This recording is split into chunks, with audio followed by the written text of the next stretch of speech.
Saludos y bueno, muchas bendiciones para todos, para todo el grupo. Gracias por estar acá participando conmigo y compartiendo también sus experiencias que son muy importantes en este proceso de despertar espiritual.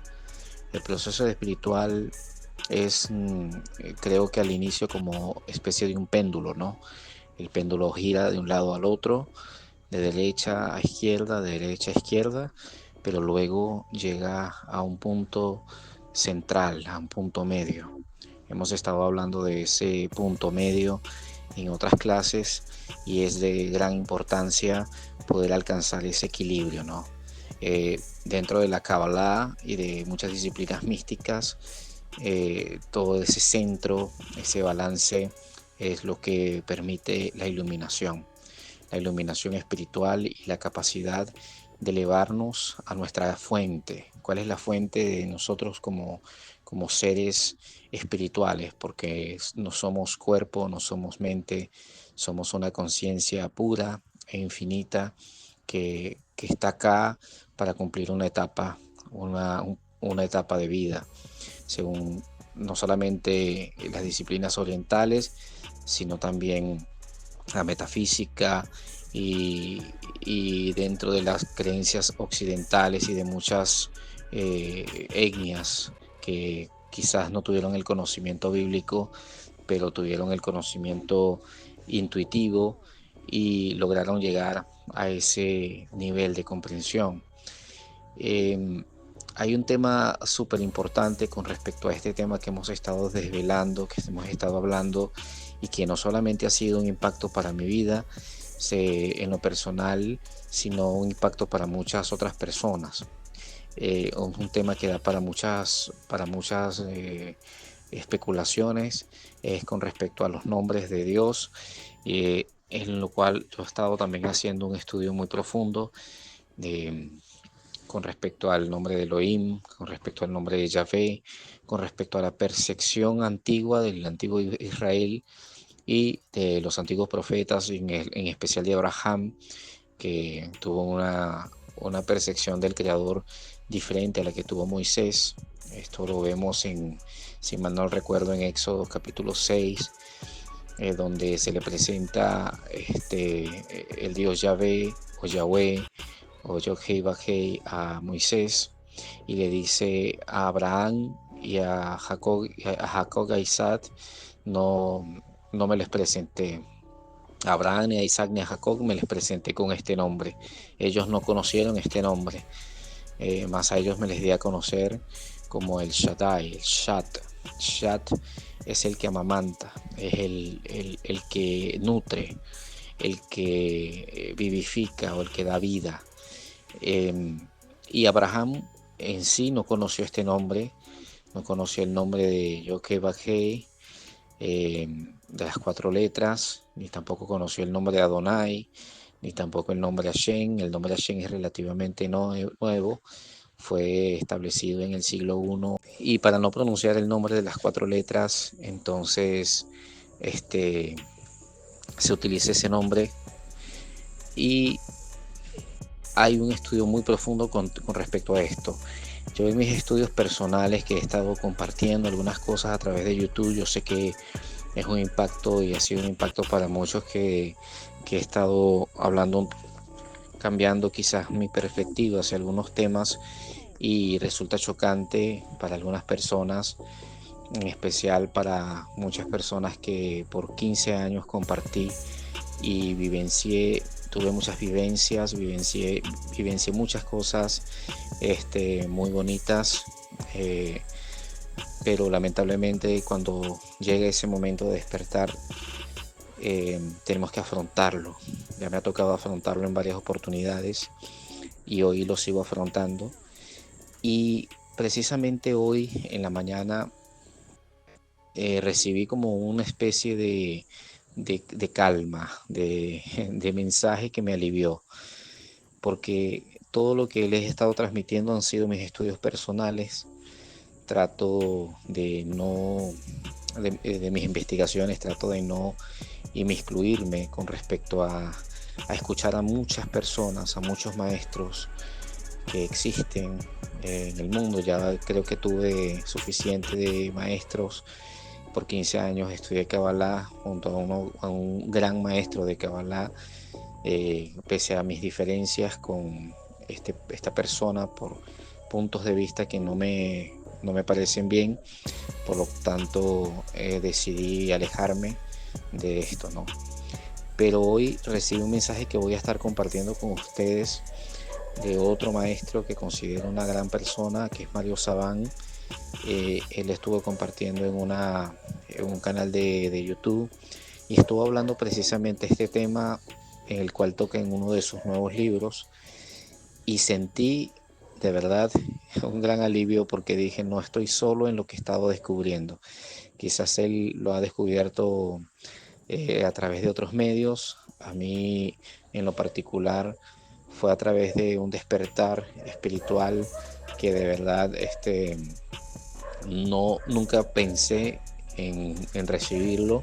Más adelante quizás podamos compartir esta experiencia con todos.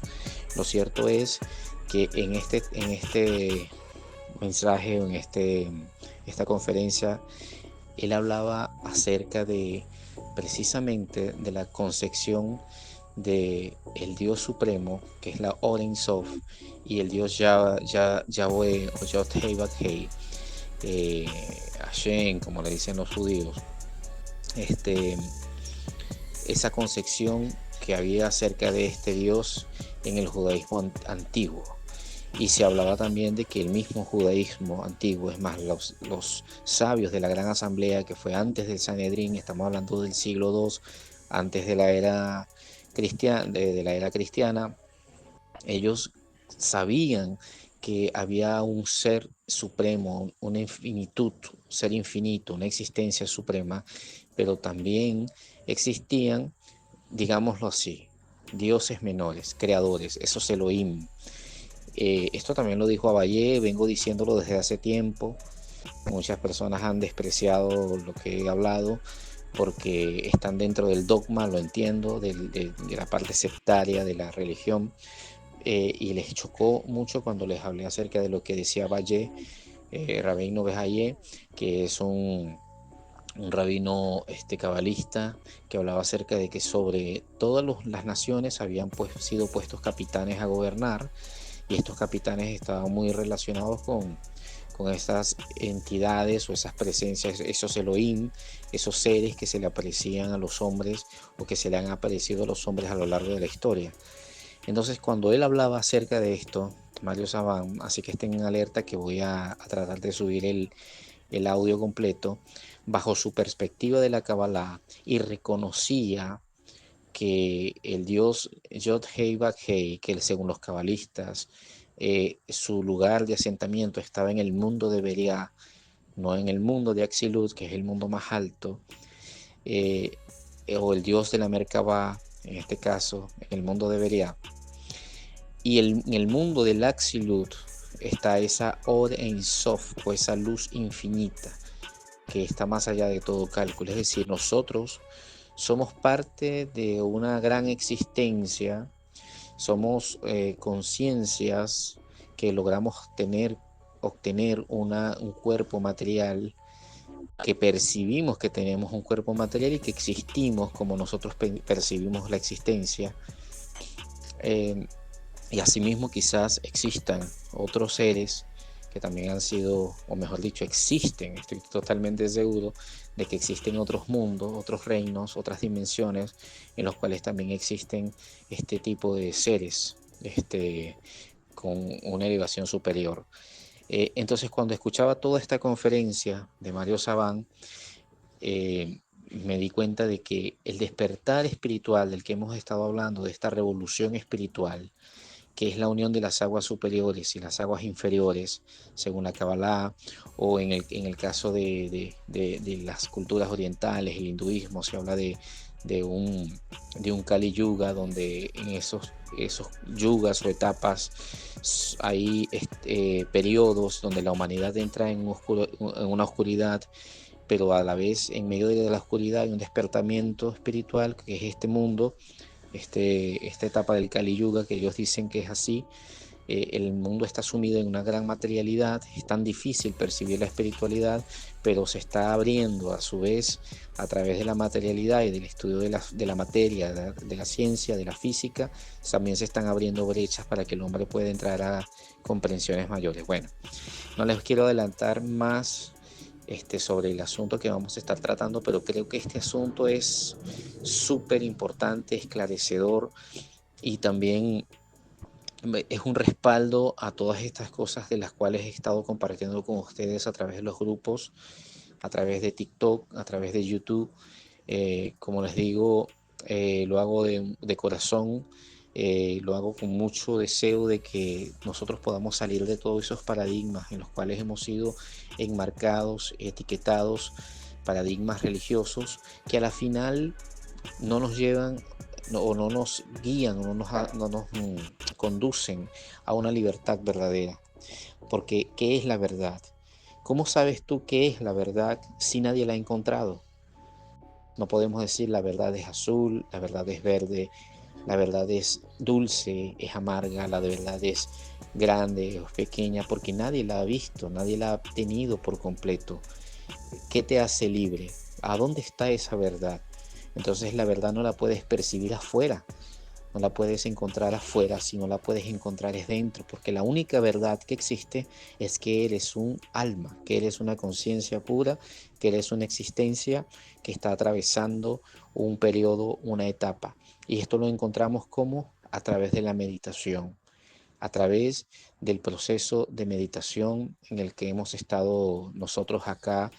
En mi caso, hemos estado profundizando en la meditación, una meditación profunda, una meditación a través de mecanismos, de técnicas, de prácticas, para nosotros poder encontrarnos con esa verdadera esencia, ese centro interior, como un gran, como lo escribí anteriormente en la mañana, eh, de Yogananda, hablaba acerca de ese proceso meditativo y de que al final, en su perspectiva, ¿no? En la práctica meditativa, en el caso del yoga, hay otras prácticas meditativas dentro también de la Kabbalah, hay muchos tipos de técnicas meditativas y yo pienso que todas son muy buenas para poder encontrarte con quién realmente eres.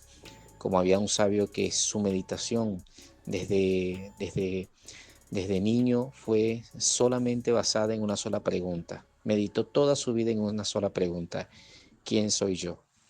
Así que, bueno, les deseo muchas bendiciones.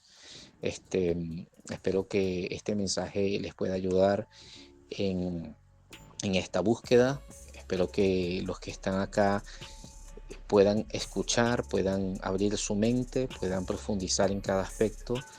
Y bueno, ahí les recomiendo que vean los videos y que hagan preguntas, porque eso nos enriquece, eso nos elevan y traten de salir de esas ataduras, esos dogmas, esos paradigmas religiosos que lamentablemente por 2000 años no han traído al mundo sino que más que confusión.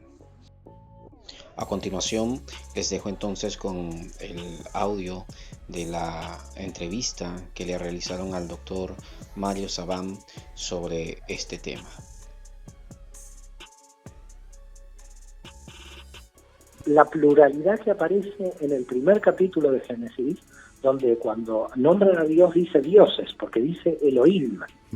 Quiere decir que tenemos otro segundo problema que se plantea en el texto bíblico.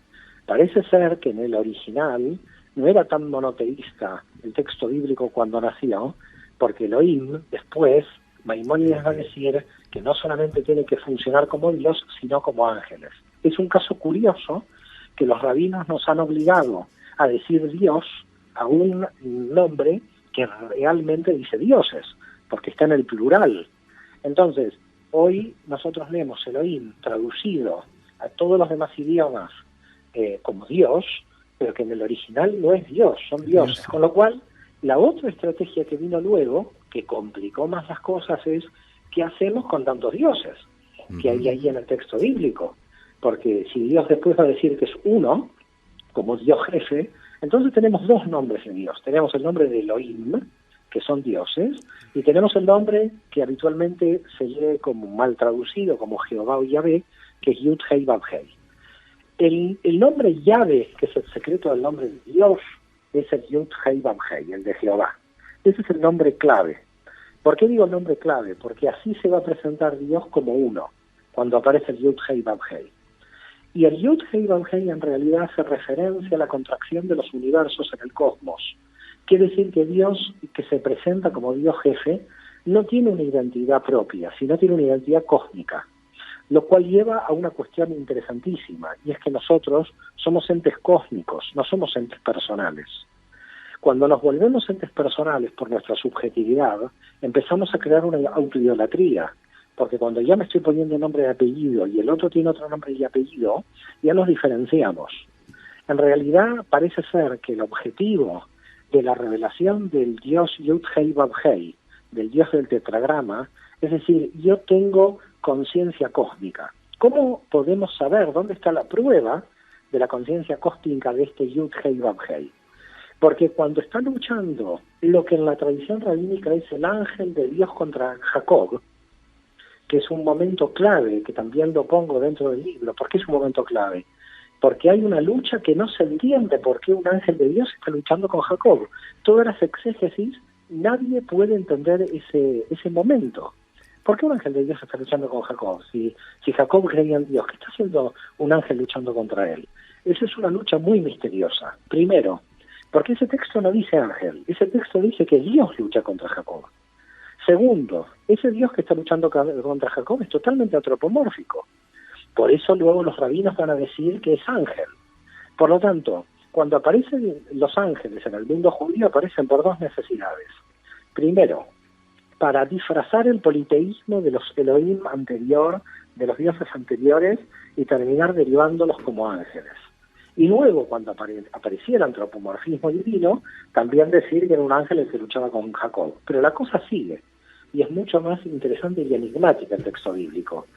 Porque cuando termina de luchar Jacob contra el ángel, que en realidad, vuelvo a reiterar, es Yud Hei Vav Hei, Jacob le pregunta, ¿cuál es tu nombre? Y ese ángel, o Dios mismo, Yud Hei Vav Hei, dice, ¿para qué quieres saber mi nombre? Es decir, yo no te voy a decir ningún nombre, porque decir tu nombre es limitarme a mi subjetividad. Lo que queda clarísimo de todos estos dioses o jefes de dioses que van apareciendo en el texto del Antiguo Testamento es que todos tienen conciencia cósmica. Nadie se quiere presentar como identidad subjetiva, como la identidad que tenemos nosotros hoy. Todos eran identidades cósmicas. Por eso los cabalistas medievales y los místicos antiguos dentro del judaísmo se dieron cuenta de esto. Y por ese motivo dijeron, claro, ahora entendemos lo que es Yud Hei Vav Hei. En realidad es la contracción de la energía que proviene del infinito, con el cual el Dios de la Merkabah se va a presentar así. Pero sabiendo nosotros, dicen los cabalistas, de que el Dios de la Merkabah es un Dios finito, o como decía nuestra amiga, es un Dios menor, no lo podemos poner en el infinito, porque no, en el infinito no hay ninguna forma posible para definir a nadie. Por lo tanto, ¿dónde lo situamos? Lo que se llama en hebreo el universo de Briá, el universo de la creación. Cuando los propios cabalistas sitúan en el universo de Briá al Dios de la Merkabah, al Dios del carro de fuego, que se llevó a Enoc al cielo, que se llevó a Elías al cielo, están realmente admitiendo de que el Dios de la Torá, el Dios del Antiguo Testamento es antropomórfico, que no tiene que ver con el Dios de la Insof, del que hablan los cabalistas. Entonces, hay una, podríamos decir, admisión por parte de los cabalistas de que la representación de Dios en el universo de Briá, que es el primer universo espaciotemporal, es el Yud Hei Vav Hei. Yud Hei Vav Hei, que te reitero, nunca se presenta con una identidad subjetiva, siempre se presenta con una identidad cósmica, porque toda identidad subjetiva termina siendo una idolatría en el fondo. Lo que hace una identidad subjetiva de cada uno de nosotros es dividirnos del cosmos, no unirnos hacia él. Nos divide como personalidad, como yo, con toda la estructura de la identidad del yo. Y lo que está mostrando el Dios de la Merkabah es que hay una relación directa entre las conciencias más elevadas, que son conciencias cósmicas, y que no tienen relación con conciencias cerradas, subjetivas como las que tenemos nosotros. Por lo tanto, hay muchas enseñanzas a partir de develar el misterio del nombre de Dios. La Merkabah, si está volando por el cielo y se le lleva Ezequiel al cielo, tranquilamente, porque al final es lo mismo, es decir, es un carro de fuego con el dios de la Merkabah, que es el dios del carro de fuego, sentado en su trono, con el azul zafiro, que es el color aparentemente de esta nave. Es decir, que si quieres decir Dios extraterrestre, lo puedes decir tranquila. Ahora, eso, porque por definición en la Tierra no está en el cielo. Siempre hablamos de que Dios está en el cielo. Lo que pasa que aquí el problema es mucho más fuerte, no solamente por el desenredar el enredo teológico que se creó, sino porque la única forma de entender la Biblia va a ser desenredar este ovillo, porque si no va a ser imposible. Lo que pasa es que el problema es que las tres religiones, de alguna forma, ahora están basadas en una distorsión. Entonces, desenredar el ovillo va a ser difícil si no se hace una interpretación muy profunda, porque fíjate lo que pasó con el cristianismo. El cristianismo define al Mesías como Dios por el tema de la encarnación. Claro, porque el problema viene de los fariseos que divinizaron al Mesías que no lo tenían que haber divinizado. Entonces empezamos ya mal. El Mesías era un señor humano que no tenía que ser divinizado y que por lo tanto los fariseos lo divinizan para poder sacarle el nivel de divino al Dios de la Merkabah para transferir la divinización al infinito. La única forma, si tienes que sostener un Dios, no puede haber dos dioses. Tenés que decidir cuál es Dios, o el Dios infinito o el Dios finito. Este es el problema. El problema es que nos encontramos, aunque si tú estudias profundamente el texto, se cae todo el montaje. Yo calculo que el mundo está preparado para poder oír la verdad, porque al final la ciencia va a terminar de desmontar el chiringuito. Entonces no tiene sentido esperar a que la ciencia lo desmonte, si en realidad desde la teología profunda y oculta de la mística judía ya se puede desmontar y se puede volver a armar. Es decir, en realidad se puede volver a armar. Nadie fue culpable intencional de la mala interpretación. Cada uno que interpretó y distorsionó el problema, lo distorsionó porque quería cubrir algo. Todo empezó, para que ustedes puedan entender, todo fue por buena fe. Lo que quiero tratar de explicar es que no hubo una intencionalidad de manipular con una intención negativa, sino con una intención positiva. La intención positiva empezó por la asamblea del siglo III a.C., donde ellos entendieron que si ellos decían que Dios tenía imagen como aparece en el texto bíblico, la gente se iba a tentar a hacer representaciones idolátricas de Dios. Cosa que al final el cristianismo se tienta a hacer, porque al final, declarando al Mesías que es Dios, terminan haciendo la imagen de Jesús en la cruz. Por lo tanto, lo que se quería realmente tapar terminó resultando real. Ellos pensaron que si no transferían al Mesías, al Dios finito de la Merkabah, los antropomorfismos, la gente iba a hacer idolatría.